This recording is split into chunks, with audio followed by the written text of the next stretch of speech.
सिंध जे वॾे वज़ीर सैयद मुराद अली शाह चयो आहे त आबादीअ जे वधण सबबि केतिराई मसइला पैदा थी रहिया आहिनि। सिंध हुकूमत आबादीअ में वाध बाबति कमु करे पई। आबादी ऐं वसीलनि विच में बराबरी हुजण वक़्त जी अहम ज़रूरत आहे। सिंध जे गादीअ वारे शहर कराचीअ में सिंध जे वॾे वज़ीर सैयद मुराद अली शाह सां UNFPA जे रीजनल डायरेक्टर पीव स्मिथ मुलाक़ात कई। गॾजाणीअ दौरान सिंध जे सिहत वारे वज़ीर doctor Azra Pechuho, secretary population Abdul Hadi Bullo मौजूद हुआ। उन मौक़े ते वॾे वज़ीर सैयद मुराद अली शाह चयो त आबादी वधण सबबि केतिरनि ई मसइलनि जनम वरितो आहे। सिंध हुकूमत आबादीअ खे कंट्रोल करण लाइ काराइता क़दम खणी रही आहे।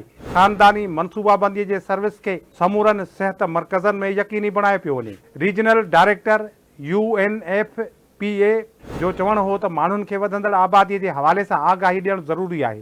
ख़ानदानी मनसूबे जो मक़सदु सेहतमंद कुटुंब आहे। वॾे वज़ीर सैयद मुराद अली शाह जो चवणो त सिंध हुकूमत आबादीअ जे हवाले सां पॉपुलेशन टास्क फोर्स बणायो आहे। संदन मक़सदु आबादीअ में इज़ाफ़े जी शरह 2.55% घटि करणु आहे। हुन चयो त सिंधी आबादी 55 मिलियन खां वधीक आहे। पैदाइश ऐं लॾ प्राण सबबि सिंधी आबादी वधी रही आहे। वॾे वज़ीर सैयद मुराद अली शाह चयो त हू आबादीअ जे इज़ाफ़े जे सबबनि ते कमु करे रहिया आहिनि। आबादी ऐं वसीलनि विच में बराबरी हुजणु वक़्त जी अहम ज़रूरत आहे।